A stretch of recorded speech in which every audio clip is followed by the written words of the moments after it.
job search. Anybody have the LinkedIn account already? You do? Okay.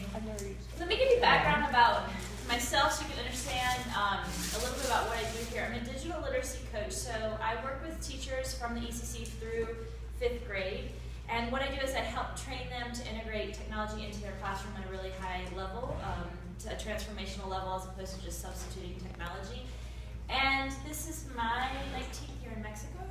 I started teaching at American School right out of college when I was, so it seems like a really long time ago, it's about 19 years ago. And I taught computers in elementary school for 4 years, K-5. I taught 500 kids a week, computer class.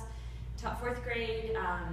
I was a dean, like an assistant head, and then I took 6 years off and had my own children and stayed here in Mexico. And when I came back to teaching, come on in, you're welcome. No problem, make yourself at home. When I came back to teaching 6 years after taking a break, I realized that the world had changed a lot in 6 years. I'm from North Carolina. I went to the University of North Carolina, Chapel Hill. We had a really modern tech lab in 1992, and I had an Apple laptop at that time, which I think was pretty unusual back then. We did lots of tech projects back then, and I worked a lot in technology here, but when I came back after taking 6 years off, I realized that I wasn't really prepared to teach here the way that they were hoping that I could teach anymore. So I got really involved in social media, technology training, and I did a lot of stuff. This is my 3rd year back, so in the past 3 years I've done a lot, and I want to share some of that with you guys today. Somebody who has always kind of had technology, but now I'm finding that the school's asking for a lot more. So one of the things is LinkedIn, and LinkedIn is a social media site for finding jobs. We all know that if you want a job, you can find it on LinkedIn. It's one of the #1 sites used in the world for recruiting for all areas, which is interesting as a teacher because some of you are mentioning that it might not be really easy to find a job as a teacher. I think sometimes as educators we don't realize that not just schools are looking for teachers anymore. Companies love to hire teachers for their training departments because we have a lot of skills that people who are just trained in business don't have. And companies like Apple hire teachers for their teacher training programs. So there are lots of jobs available that aren't traditional teaching jobs. You can find some of that on LinkedIn. I'm going to be moving around and our Apple key's not working, so I'm going to go back and forth. Just to give you an idea, this is what a basic LinkedIn profile, this is mine, looks like. And there are lots of different pieces and parts to it. You create a profile for yourself with your name, your job, where you work, places you've worked before, things like that. And then you can add pictures, you can add PowerPoint presentation samples of your work. This is Carlos, by the way. He's like super tech guy. Can do about anything. So when you set up your profile, you just go to linkedin.com and you set up a new account. Basic accounts are free.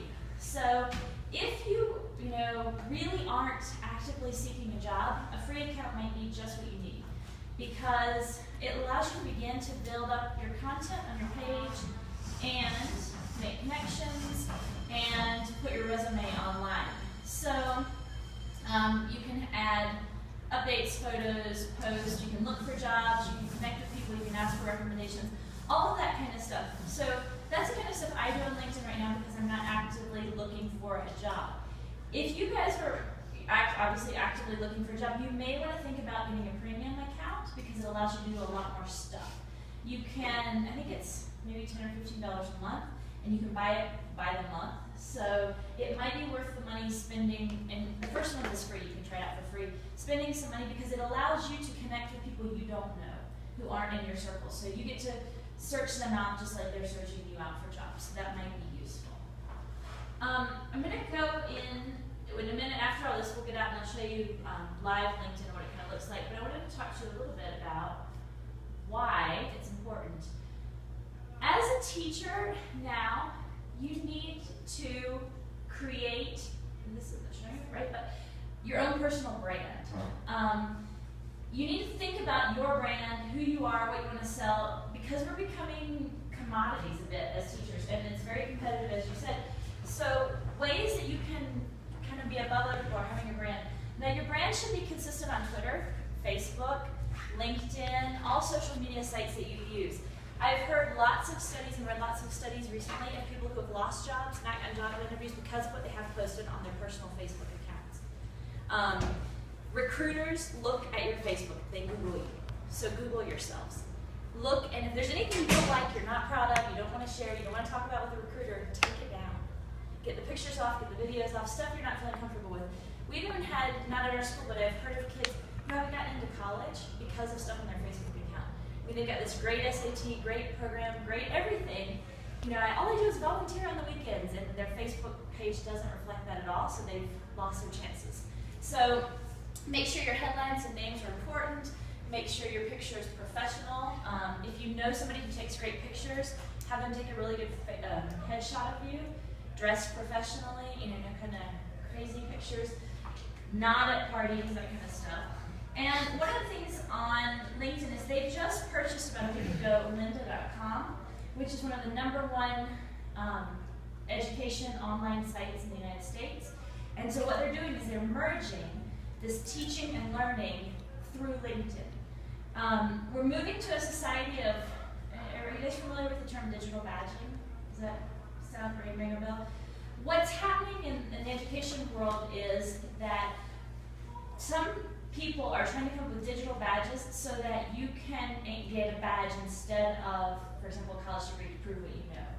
And that's working on these online platforms. So this is sort of the next big, huge boom that's coming for education, be able to design and give courses online. So if you guys begin to learn how to do that, you can build credibility in the teaching world. There's a new term called teacherpreneur, and what that refers to as teachers as leaders in education. And so I'm just going to read, there's a definition. Teacherpreneur is a classroom expert who teaches students for part of the day and spreads sound practices and innovative ideas beyond the school, state, or district. With the rise of mobile learning, comes a demand for personalized learning. So what we're seeing now is that learning should be personalized for each student. And with digital tools, we can do that now. So those are going to be where the big jobs are going to be for teachers in the future. And that's just some really super basic stuff. The reason I had that picture up, it's a blog that I write about education. So something you might want to think about is starting your own blog and having your, contributing in your own way so that you become a teacher leader. I'm going to take you to LinkedIn. This is the home. And it's a little bit hard to see. So here's mine. The way LinkedIn works as a social network is that you have connections. I think I have about 500 connections at the top. And up here you can see how many people viewed your profile. Again, I'm not looking for a job. I have a free account. But I can see that 19 people have found me just based on the keywords that are on my resume in the last 90 days. Obviously, if you're actively seeking a job, you're gonna there's a setting in here that says you're looking for a job, and that sends your information more out to the radar. So mine isn't set up that way. So hopefully you get a lot more hits. You can update things. So if you have your own blog, let's say, and you do a blog post, you can have that tied so that every time you post a blog post, it automatically comes up onto your LinkedIn channel. Then anybody who follows you will be able to see what you're working on. This one right over here is a teacher at the school at the UC Garcia. She teaches math in the middle school. And what she's sharing is a portfolio for Unit 4. And so she made a slide share of it, she published it, and then it gets updated to her LinkedIn. If people are interested in Patricia and they come in and they see that she's doing this kind of stuff, they're going to know how she's active, that she's a leader in education, and they're going to get an example of the work that she does. You can upload photos, publish all kinds of posts, and then just look at your profile. So here's my profile, here's some information. This is what I was talking about, digital badges. This icon here is a digital badge that I won last year. Here in the office, Carlos and Patty and I, who does the same thing that I do, applied for an international award for helping the community learn about technology through your school. And we won an honorable mention. So what they did is they awarded us a digital badge that we can use on LinkedIn. And so that's what companies are beginning to do, these digital badges, and that's a part of your resume. So it's not just you saying that you went to college and here's your copy of whatever. They're looking to see what kind of badges and awards you've won. And then these things can be checked. they have metadata embedded into them so people can check and make sure that it was actually issued by the people that said. So my experience, it automatically puts in kind of the logo of the place where you work, the different jobs that I've had. And then down here, these are all the certifications. So I can list that I'm certified in North Carolina to teach K-12. This is a certification I just got online. Again, they offer for this one a digital badge. It's this one right here. And I think this is interesting because this digital badge that they offered me has a license number and a certification URL. So if somebody wants to check and make sure that I actually did get a certification, they go to that website, they put this code in, and it'll verify that I took the class and what my grades or whatever they were. So I think that's something we need to be aware of. With these digital courses, everything is more verifiable for potential places. And then you can put what kinds of jobs you're interested in, things you like. There's a section down here for honors and awards, and this is something I wanted to share with you guys. There are lots of organizations that offer things for teachers. Apple has a program called Apple Distinguished Educators, where you get to be a part of an international personal learning network of teachers that Apple handpicks. And I was fortunate enough to be picked in 2013, and so they have these yearly meetings that you get to go to. Last year was in San Diego, and you spend a week training, learning with teachers from all over the world. They pay for all the training, they pay for everything except the flight. Google, the same thing, Google certified teachers. All of these things are, as teachers, ways that you can get involved in a much higher level in the global community. And what's interesting as far as finding jobs is once you become a part of these organizations, they post jobs for other people in the organization. So, hey, at my school we're looking for this, and it goes out to all the Google certified teachers or distinguished educators. So that's stuff that I might be interested in. Discovery Star Educator also has one, PBS has it. So lots of corporations that are sponsoring this. Flat Classroom, there's a lot of this stuff. So I guess more than anything what I wanted to show is give you an idea of things that you can do. Highly encourage you to begin sharing through a blog, creating your own blog. There are lots of places to do it for free. Tweeting for education. I don't know if you guys participate in tweet-ups or does anybody? There are these things called tweet-ups. So how many of you use Twitter? Anybody? Okay. For educational purposes, there's lots of them. So like there might be one for like hashtag math teacher, and they have like the math teacher tweet up every week and at a certain day, certain time. And so it's a professional learning community where you log on to Twitter at that time. Somebody posts a tweet with a question like, what's the best way to teach fractions in 5th grade if it's elementary school? And then people start sharing their ideas. And then there's question 2, question 3 in response. So this whole infrastructure for learning, for teaching, which I think would be really useful for new teachers, particularly if you get comfortable with that. Again, in LinkedIn, also there are communities you can be a part of, the math teacher community or the coaching community or whatever it is that you're going to be teaching. And then when people find interesting articles, they post them, they share lesson plans, all through here. So if I'm a recruiter and I want to know what you're doing, and I look up, your name, I Google you, I find interesting stuff, I'm going to be more apt to hire you. There was a guy who approached us, a month or so ago. He's hosting an education technology conference in Mexico and wanted us to help support him.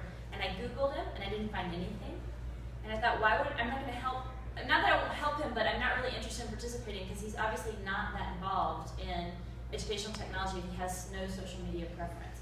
So people are sort of discarded as candidates really quickly if you don't have a strong presence.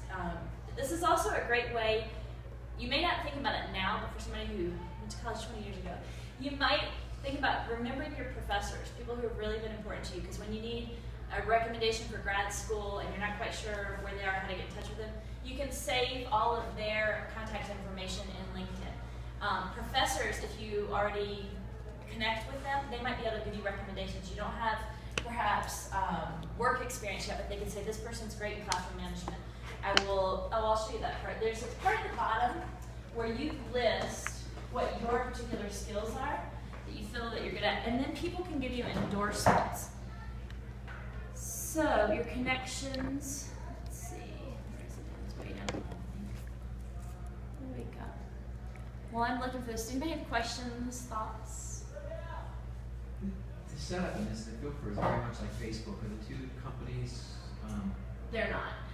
LinkedIn? No, they're not. Because even the type of icons for the upload and posting and stuff like that looks so much They're not. No, Facebook is